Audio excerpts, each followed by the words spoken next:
welcome to Venerable Tarpa, Venerable Pema. So glad you could join today. And it's very nice to see everybody else.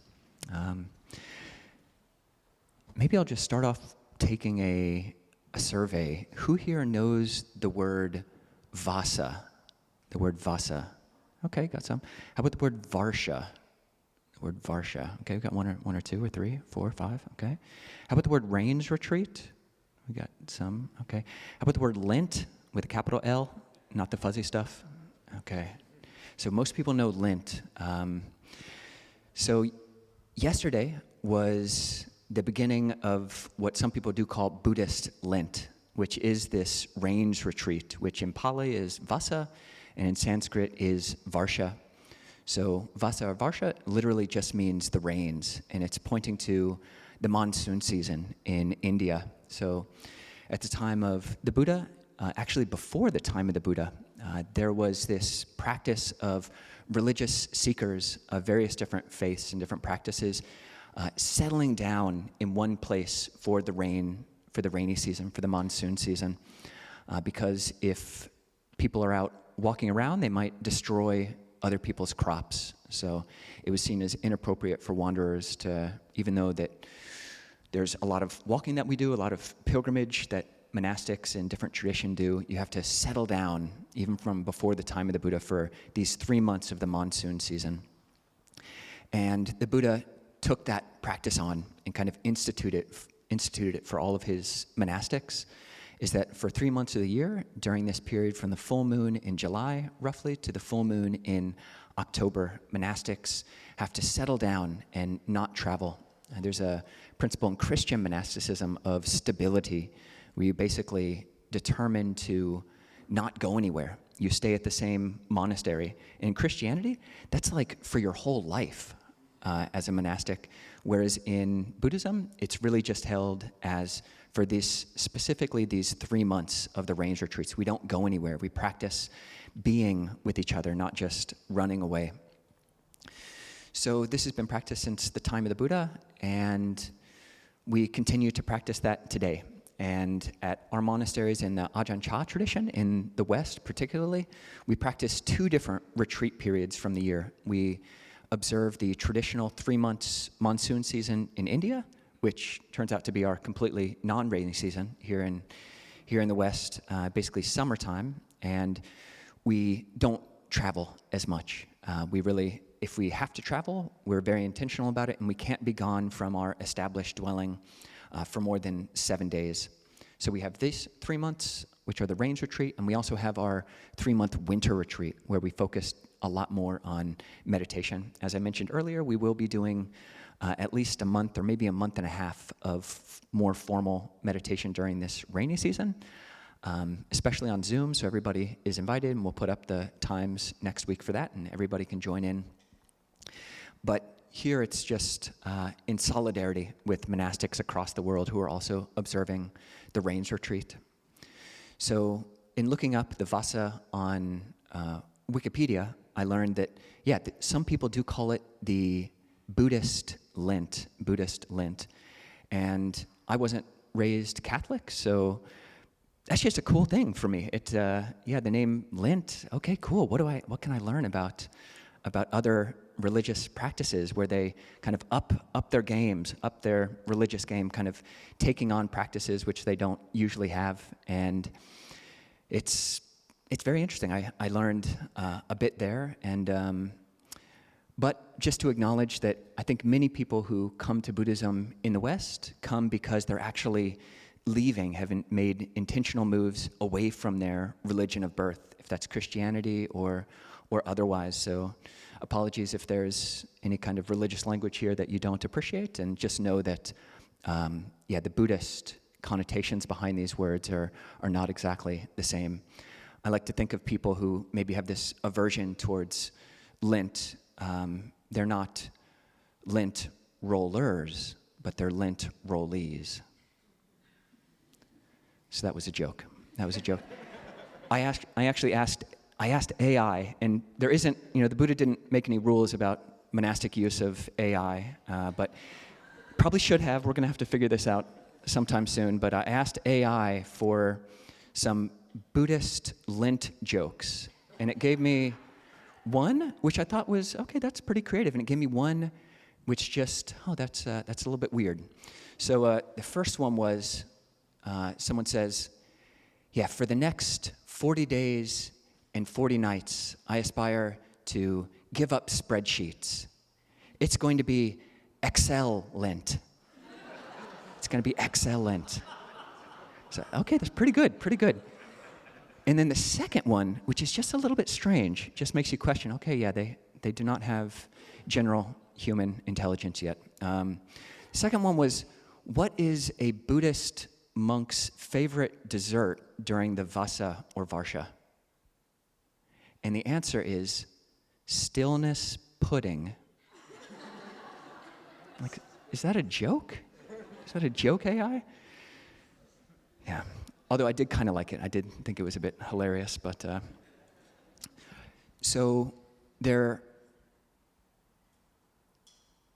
is this practice of saddhā, or confidence or faith in Buddhism, but it means something different than faith in Abrahamic religions. And for myself, what I find to be the most stable foundation for a Buddhist belief is found in a very short discourse that the Buddha gave, where he says that it is possible to abandon unwholesome mental states. It is possible to abandon unwholesome mental states. If it weren't possible, I, meaning the Buddha, wouldn't say to do it, but because it is possible, I say to do it. So that's one part of basic foundational Buddhist faith. And the second part, very related, same sutta, same discourse, is it is possible to cultivate wholesome mental states. If it weren't possible, the Buddha wouldn't say to do it, but because it is, he does say to do it.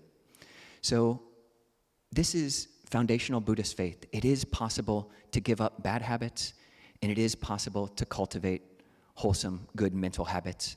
And this is not a given. You could have some kind of intellectual system which posited some kind of fate or some kind of determinism that said it is not possible to give up bad habits. We're just stuck with whatever habits we have. It's all an accident. Whereas in Buddhism, we acknowledge that it is possible to cultivate good habits and to give up bad habits.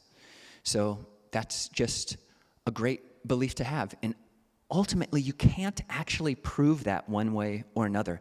That's why you have to acknowledge that on some level, it's a faith. You're taking on this belief that it's possible, and more we corroborate, we add evidence to this working hypothesis of Buddhism.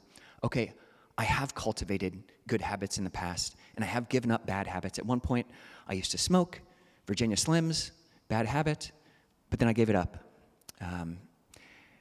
Other bad habits, whatever we're able to give them up. It is possible. And really tuning into that, because it's also the foundation of a negative or the depressive mind, is to say that it's not possible to cultivate mental states. It's not possible to give up unwholesome mental states. That's at the root of depression. It's when you don't have this foundational faith that it is possible.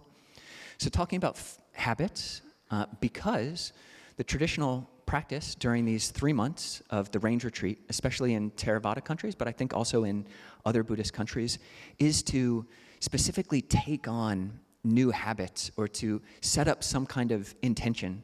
So at the beginning of this year, we had our yearly New Year's Eve vigil, and then we gave a talk on atomic habits, Buddhist style. So a very good modern book by James Clear called Atomic Habits, and talked about how we can use this framework of making the good habits that we want to take on as obvious, attractive, easy, and satisfying as possible. And today, would like to continue this practice of talking about Buddhist habits somewhat in the context of another great modern book on habits called The Power of Habit. So this book came out before Atomic Habits, and it really is, there are a lot of principles which just dovetail completely or just totally analogous with Buddhist principles of wholesome habit creation. And the fundamental framework there is one of cue, routine, and response. So any habit is made up of a cue, a routine, something we do, and a response to that routine. So any bad habit that we have, if we're just used to walking into the kitchen and we see the potato chips there, and then next thing we know, we experience the very slight happiness of having eaten 3 bags of potato chips, and the very next moment we experience the suffering entailed in those 3 bags of potato chips working their way through our digestive systems. So that's cue, routine, and response. And we can use this structure to actually create positive habits. So another framework that I learned about from Christianity is one of the 3 pillars of Lent, the 3 pillars of Lent. Those are the pillar of almsgiving, the pillar of fasting, and the pillar of prayer. So these are framed in terms of the pillar of almsgiving is justice towards one's neighbors. The pillar of fasting is justice towards oneself. And the pillar of prayer is justice towards God. And these 3 also very much overlap with the Buddhist framework of 3 types of boon, or 3 types of merit, 3 types of goodness. The Buddha asked, what is punya? What is merit? Do not look down on merit, on punya, because it's just another name for happiness. Punya is just another name for happiness. And the Buddha talked about 3 ways of making merit, 3 ways of making punya. That is the merit made through generosity, or dana, which is like this pillar of almsgiving. The way of making merit of punya through keeping precepts, or sila, which is like fasting from various different things. And the way of making merit through bhavana, or meditation, mental development, literally cultivation, bringing into being wholesome mental states, which is somewhat akin to the Christian practice, at least in its best form of prayer, the pillar of prayer. So how can we create good habits? And I would really encourage you, as the rest of this morning goes along, and even as I talk, to think about, we've got 89 more days of Buddhist Lent, 89 more days of the vassa, of the varsha, of the rains retreat. And it's just always fun to up your game. It's just always fun to figure out where we're kind of loose in our practice and where we might be able to tighten up the strings if it seems like our instruments are a bit out of tune, if it seems like we're not completely resonating in harmony with the people around us or our own highest intentions, tuning our effort. So if there are ways that we're slack in our practices of generosity, of precepts, of meditation, of mental cultivation, how can you turn those up for the next 89 days, the next 3 months, the next 12 weeks? How can you intentionally bring some intentionality to these different areas of your life, if you indeed do see that these are useful things to be paying attention to? And really, when you frame it in those Christian terms of almsgiving, fasting, and prayer, they seem very religious, and they are in a Christian context. But the practice of generosity, of ethics, morality, general integrity, and of mental cultivation, really those don't have to be religious at all. These are good things for anybody to develop. You notice the beauty in yourself and the beauty in others grow when you see that, oh, that guy, that girl, that person is really good at being generous. That person, I can trust them because they can trust themselves. They have a real solid sense of integrity. That person can sit quietly in a room alone for periods of time, more than 6 minutes. And that's impressive. That's impressive. And I want to be more like that. And if you do as well, how can you bring these into your practice? So if this first pillar, the dana practices, your practices of generosity, how can you up your generosity game? How can you up your ways of being generous? And there are many traditional ways that people will do this in Buddhist countries. So people might say, actually, I just learned about one in a Korean context. One of our Korean Buddhist Zen teachers, Ponyim Sunim, he actually encourages his students to take on a practice of giving, I think it's $1 a day to whoever. Just be generous, $1 a day. So over 90 days, that's $90. And that's, on one level, it's completely arbitrary. There weren't dollars at the time of the Buddha. Inflation, I'm not an economist. I don't want to try to figure that out. But yeah, so it's not religiously mandated, but what can you give? If you see that it's beautiful to give, how can you institute this in your life? And can you wake up and do something generous? So $1 a day dana practice, a dollar a day dana challenge. Can you do that? And once a Brahmin, so a non-Buddhist seeker, comes to the Buddha and they ask, Buddha, who should I give generosity to? Who should I be generous to? And you might think that the Buddha said, oh yeah, give it to me, give it to all my people, give it to the Sangha. But the Buddha doesn't, because he was a genius. He was a genius in many ways. But he says, give where you feel inspired. Mic drop moment. Totally awesome answer. Give where you feel inspired. What a great answer. And that's really where you should give. And the Buddha then continued, was asked, where, when I give, will it give great fruit and great benefit? And the Buddha continues by saying, that's a different question. You should give wherever you feel inspired, but giving to, say, people or causes which, when you give to them, increase your own wholesome mental qualities. Giving to people who themselves are generous, organizations which then give to other beings, other people. Giving to people who themselves are have an ethical sense, who can meditate, organizations like that. So basically, giving where you feel inspired and to inspiring organizations and people. And once, another story from the Buddha time, there was once a very sick monk on his deathbed who basically had some form of dysentery, basically covered in their own excrement. And at this time in this monastery, there was no one looking after this monk. So the Buddha learns about this, and he himself, he says, Ananda, let's go to this monk's hut. And he and Ananda, his personal attendant, go to this monk's hut and themselves start washing and cleaning off and looking after this sick monastic. And the teaching that the Buddha gave at this occasion in Pali is, Yo mama upatako so gilanang upatahetu. Yo gilanang upatati so mang upatati, which means whoever would look after me should look after the sick, and whoever looks after the sick is looking after me. So you can think of this as a way of connecting with the Buddha. So generosity as a way of instantiating.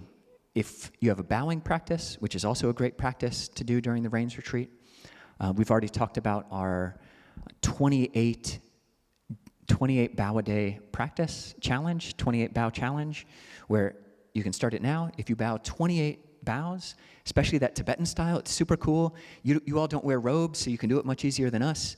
Full Tibetan style, it's a great exercise. 28 bows a day, which is approximately 1/4 of a mala, of one of these meditation beads. So this is 108, and 1/4 of that up to the first spacer bead is 28 beads, and you just bow 28 times a day. You do that for a full year, and that's 10,000 bows. And that's kind of cool. But you could do it for the range retreat as well, bowing a certain number of times. And I think if you bow 12 times a day for 90 days, that's a bit over 1,000 bows. And somebody can check my math on that, but don't think about it too much. Mostly talking to myself right now. How can you up your generosity game? How can you up your generosity game? How can you instantiate your respect for the Buddha, for this principle of awakening? So how can you give in your life during the next 90 days, 90-day generosity challenge? Giving away, giving up. It can be to your family. We have monastics, we have monks and nuns who are totally dependent for their food on people giving. So we've got, Ajahn Nisabo and I are going alms round pretty much every day during the weekdays. You look on our alms calendar, we've got the Pasati Vihara Bhikkhunis in Olympia, the Parayana Vihara Bhikkhunis in Port Townsend, and just go and once a week, can you go and offer a meal to monastics? If you find monastics or the practice of meditation inspiring, once a week, can you find a way to give? And it is good, the Buddha said, to give with your own hand. Giving with your own hand is really beautiful. And you can do this if you're giving a gift. It's so easy these days to order things on Amazon. Unfortunately, didn't get this talk in last week because yesterday was Prime Day. You missed it, everybody. You missed Prime Day. But still, you can still order things on Amazon, and rather than having the gifts shipped to the person who you're wanting to give to, especially if you're a compulsive buyer and you just buy a bunch of things for yourself, it's so easy. Just slip someone else's name into the address line rather than yourself. And then that itself is generosity. And then, even one step further, knowing that you want to give to somebody, put your own address into the address line, receive the gift, open it up, package it, and then give it to someone else. Up your generosity game. Give with your own hand. How can you do this? How can you instantiate your respect for the Buddha, for generosity? How can you have a bigger heart and realize the beauty of giving? 90 days. I will pause for 12 seconds just to allow you all to think about that.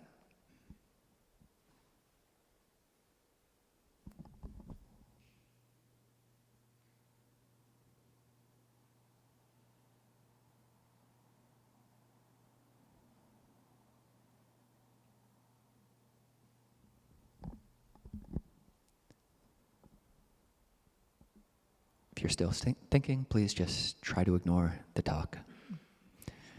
So for me, in that little bit of time, for the next 12 weeks, the next 3 months, it might not seem like a big thing, but the Buddha said, if beings knew the power of generosity, they wouldn't eat. They wouldn't eat without first having given. So for me, I'm going to say it out loud because that's a good forcing function. Saying something out loud is kind of, you got a bunch of accountability buddies. Like, any of you could now ask me in the next 3 months, did you do this thing that you're about to say, Kovilo? And I would have to say either yes or no, depending. But in this principle of giving something away before you eat, this is called, in Pali, the saraniya practice, which means a practice which leads to being endearing, or a practice which leads to a practice which is worth remembering, which leads to harmony. So for the next 3 months, every day I'm going to try to give some piece of food away before I eat it. And if you've got a family, if you've got a spouse, that could be feeding your spouse just one bite. It could be more. A whole meal is better than just a bite. But giving to your spouse, or giving to your children, or giving to your pet before you eat. And yeah, it's just a good way, shifting from the me focus, from my own mouth focus, to the mouths of others. So I'll try to do that, and maybe all of you can find some way to do that. Or even composting, because there are beings in the compost. I can give away one slice of banana before I eat the whole banana myself. Just put it in the compost, because with the thought, the Buddha continued in that vein, if beings knew as I knew the power of generosity and sharing, they wouldn't eat without having given. Even giving away the food left over in their bowl, the remaining rice kernels, even throwing that in a pond, thinking, may the beings here live and flourish. That too is of great fruit and great benefit. So composting has value. And there are these other practices, the other pillars of Lent, of Buddhist Lent, that is the boon, the merit which can come from having a moral sense, from being very clear about your sense of integrity. You can print out the 5 precepts if you want to take those and recite them to yourself. Memorize the 5 precepts. Memorize some chant from this chanting book. You'll be surprised that in a religious book like this, you'll look through it and you might be very surprised that everything in here is very cool and not too uncontroversial and very reasonable and really awesome. Check it out. Don't take my word for it. Check it out, and then see if you can memorize something from that book if you see that it's useful. memorize it. See if you can chant the 5 precepts every day. Or once a week, take the 8 precepts. Can you not lie on a bed? That's the 8th precept. Can you not eat afternoon? These are challenges. Most people think it's not possible. But monastics, lots of people, non-monastics, prove that it is possible to go without food. We've been doing it for 15 years, not eating afternoon. It's totally possible. And then you learn that there are workarounds, like we can drink juice and we can eat dark chocolate and gummy bears.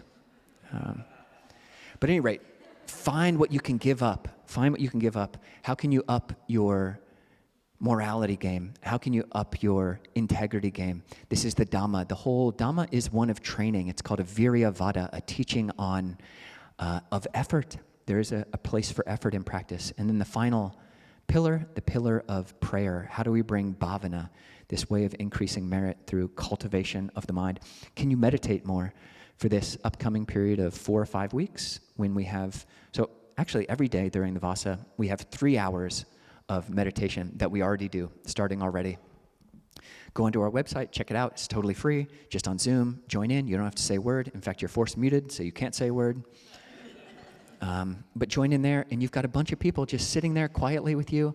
And it's just, if you happen to open your eyes, you got a bunch of sweet people sitting there just with their eyes closed and a great group support. So increase your meditation game. Can you meditate for 5 more minutes than you're used to? Can you push yourself beyond your limits? And almost certainly you can. So looking for ways to do that. And for the next 90 days, if you meditate for 112 minutes every day, then that's 1,000, something like 1,080 minutes of meditation. Could be 10,000. It's hard to do math and give a Dhamma talk at the same time. 10,000. All right, Ajahn Kovilo says. So yeah, if you meditate for 112 minutes, that's 2 periods of 56 minutes a day, 56 minutes, less than an hour in the morning, less than an hour in the evening, or 2 periods of 45 minutes and 1 period of 22 minutes, then that's some multiple of 10 over a 90-day period. So can you do that? Find fun ways to gamify your upgaming. Find ways to gamify your Buddhist practice, because that'll make it fun. And there's no reason why our Buddhist practice can't be fun and can't be engaging, because we want to be in it for a long haul. It's not just the case that being generous and having solid integrity in a list of rules and things that we really can trust ourselves by, and being able to sit quietly in a room. It's not just the case that those are beautiful for 90 days. They're beautiful on in perpetuity. And you can see it when you have visiting monastics like Lumpur Kun, Lumpur Damrong, just the halo of their 50, 60 years of practice just shine through their face. And you can see it in our venerable sibling monastics and anybody who's really given their heart to the Dhamma.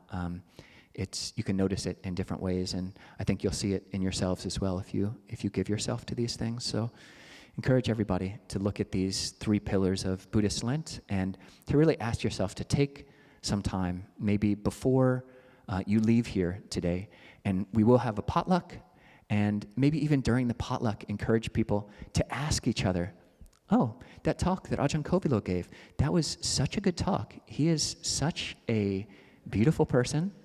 He's a beautiful person. It was a great talk. And what do you think you might take something on? Do you think you might give something up for just 90 days? It's just that long. And so that's a prompt for conversation. But if you think the other person isn't into it, don't press. But yeah, just end the talk there and hope we can all grow in these beauty-making qualities. So.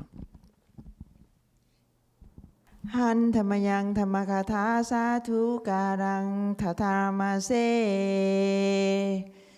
สาธุสาธุสาธุอนุโมทามิ Okay, so we'll open things up to questions, or if people have comments there, or if you actually did want to share out loud and in public some kind of aspiration that you are able to make in this period of time, that will be great. And that's for people in person or on Zoom. And we'll start with Juanita, and then we'll have someone run a mic to you so people can raise their hands so people on Zoom can hear. I just would like to announce to everyone to be joyful for Ajahn Kovilo having give early in the morning as a dana to the Thai community by teaching in Thai language 5 minutes daily. So every morning, so he shared on us, so I forward to share in the Thai community here in Seattle, in Thailand too. So everyone please joyful with him and admire his viriya, try the Thai language, teaching in Thai language. So let's say sadhu 3 times. Sadhu, sadhu, sadhu. Juanita, what is your aspiration? 3 months. Adhitan, before I said sit 3 times, 3 times a day, 1 hour a day, but now since you start 7 hours, so we'll see how many hours can take, but 3 times a day, and then 8 precepts for the 3 months, and walking meditation 1 hour every day. I don't know about dana. Dana we do every day, every week already. Saturday here, Sunday in Vihara in Olympia, and help Ajahn to share the Thai language teachings every morning and listen to Ajahn Kovilo teaching in Thai language. That's what I plan to do, Ajahn. Sadhu.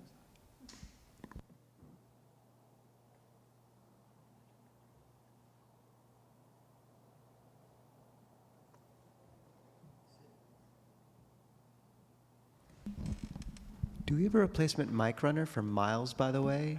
I can do it. Oh, well, Sid's got the mic already. Sorry, Trenton. Yeah. Thank you, Ajahn. That was a beautiful talk. It was going in my mind, and I wanted to keep it to myself, but as you said, to make an aspiration, so I'm making it public. So I was wondering, whatever our Ajahns' personal needs, next 3 months, I would like to financially support that. If there is any, just let me know. I would be more than happy, and I'm very grateful for you guys for all the wonderful things you do. Thank you, Ajahn. Okay. I'm the mic runner. Thank you for that beautiful talk, and you're a beautiful person. I really like this idea of the foundational faith and the fact that we can let go of unwholesome habits and we can cultivate wholesome habits. To me, that is so practical. And, you know, it's Buddhism to me is very practical about a way of living to bring more wholesomeness. And sometimes people talk about, oh, you know, you want to achieve enlightenment. And that to me, well, yeah, but that kind of almost seems beyond my reach. But being able to cultivate a wholesome mind state and letting go of unwholesome mind states, that's just, to me, just wonderful. And I am so grateful that Buddhism kind of provides very practical strategies to do that. So thank you so much for bringing that up.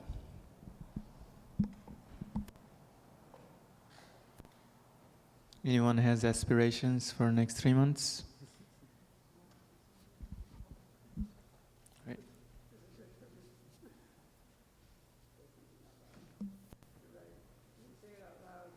Just say the mic.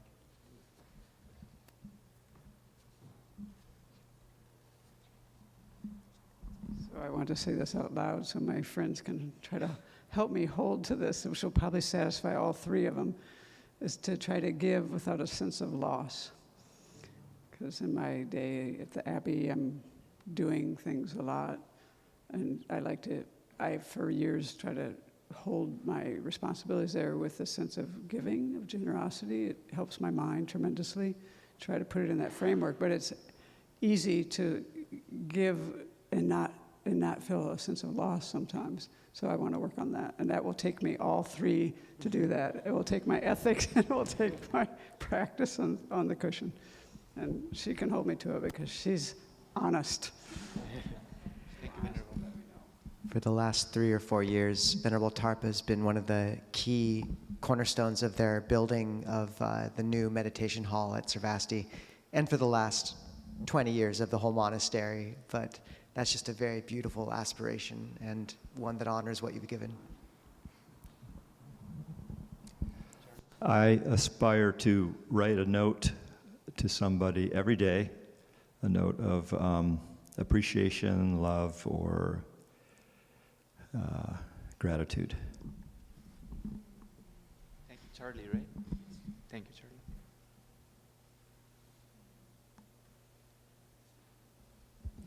Sheila.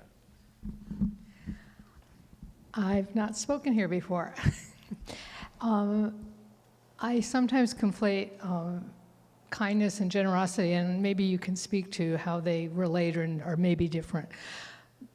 I think in Western society we put dollars as generosity, and I have been striving for a long time to make my generosity be giving of myself and my resources, my knowledge, my friendship, my acknowledgement on the street to people. So I just wanted to throw that out there. Thank you, Sheila. Julie. I just wanted to dovetail on Sheila because I feel like one of the kindest things you can do for anyone is be present with them and recognize all people as fellow human beings that want to be seen and heard.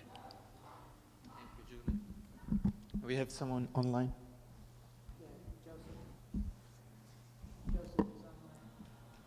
Joseph. Joseph, I think you're muted. Try again? Should be able to, Joseph. Give it another go. Oh, Mary, too.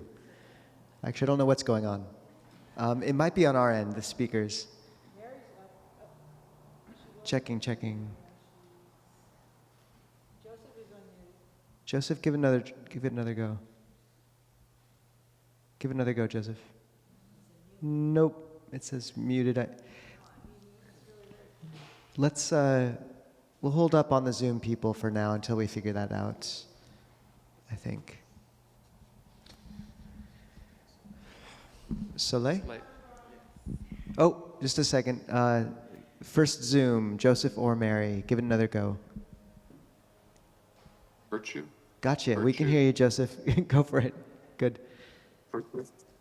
We can hear you. Feeling inspired from now until the end of the vassa, as well as I'm able, may I encourage, approve, and praise the abstaining from non-virtue and cultivate compassion, empathy, and exquisite tenderness. And for one day, at least once a day, compose a blessing of kindness.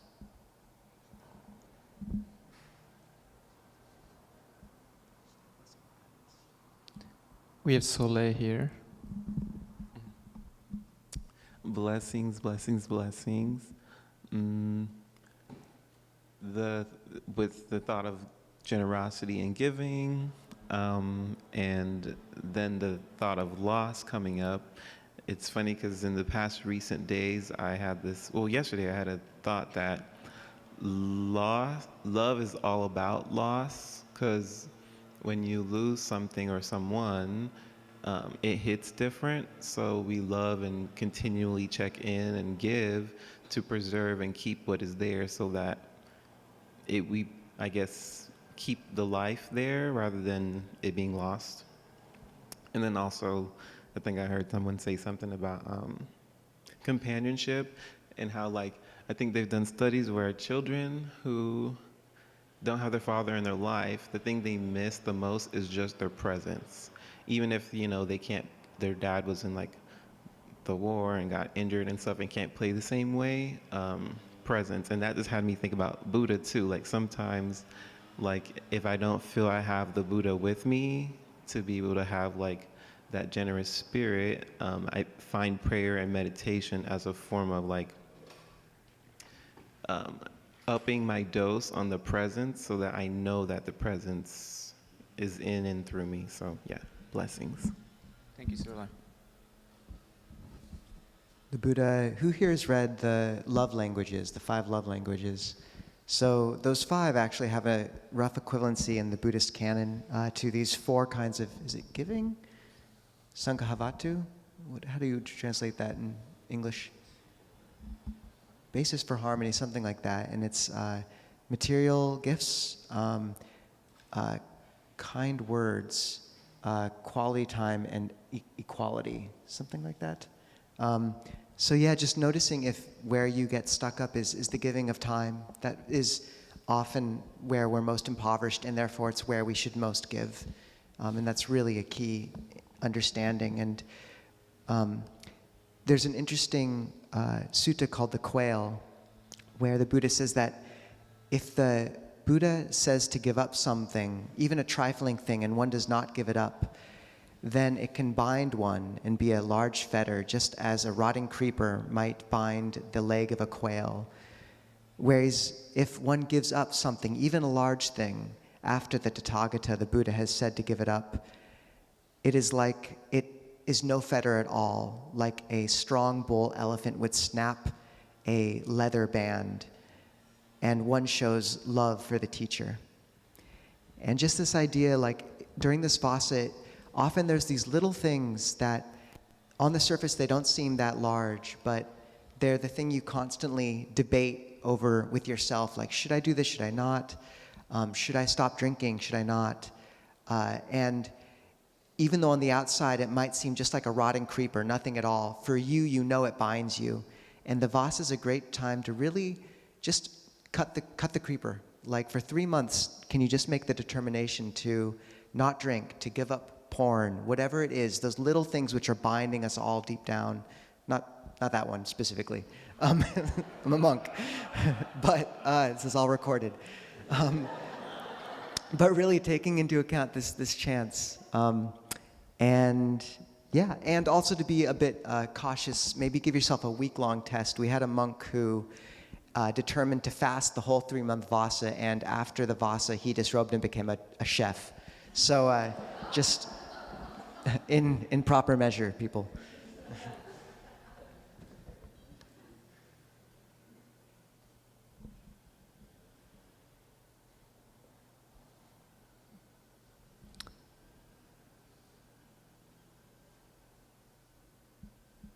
Anyone else wants to share there? Okay, I see a hand raised.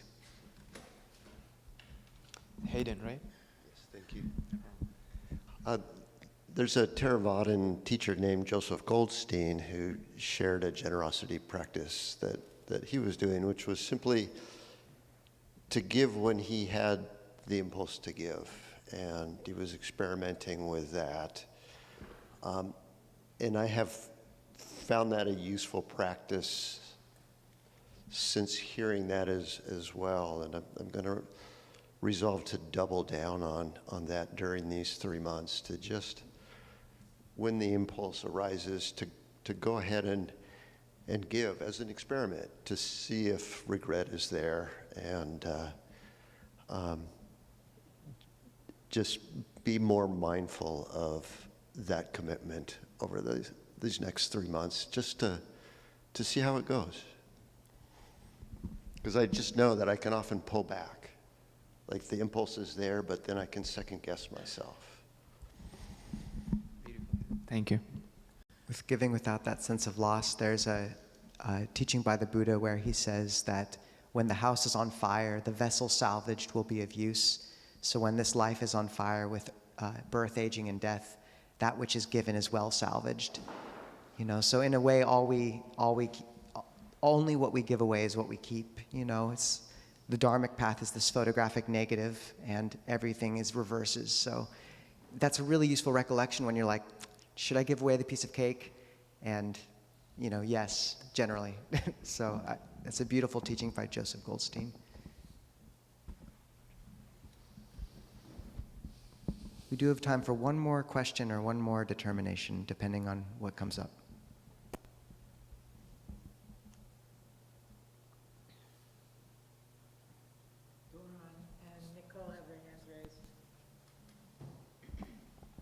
Dorian.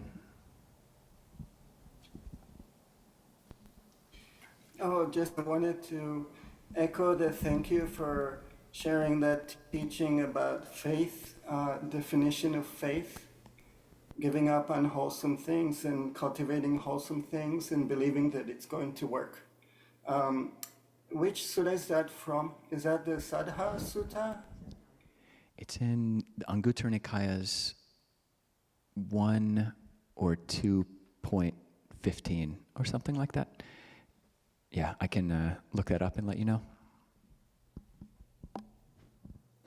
Thank you.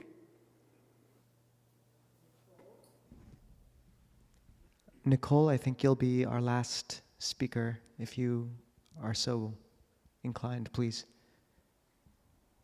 Hello. For me, these next 3 months and just forever afterwards, I want to focus on cultivating patience and not letting, my initial emotional reactions guide my responses or words, actions. And I also want to meditate more. I believe you guys said that there's like 7 hours a week meditation thing going on. I don't know if you could talk a little bit more about that. Yeah, you can go on the, thank you, Nicole. That's a great intention. And yeah, on the Clear Mountain Monastery website, you'll see on the calendar every day, there's 3 hours starting off, it's been that way for a while, from 4 to 5:30 every morning, 12 to 12:30 every midday, and then 4:45 to 5:45 every afternoon. And then a week from Monday, we'll start 7 hours a day, and we'll put up the calendar at some point in the next week. So yeah, join any of those. It's a great way to force oneself to practice if you want to do that. Thank you.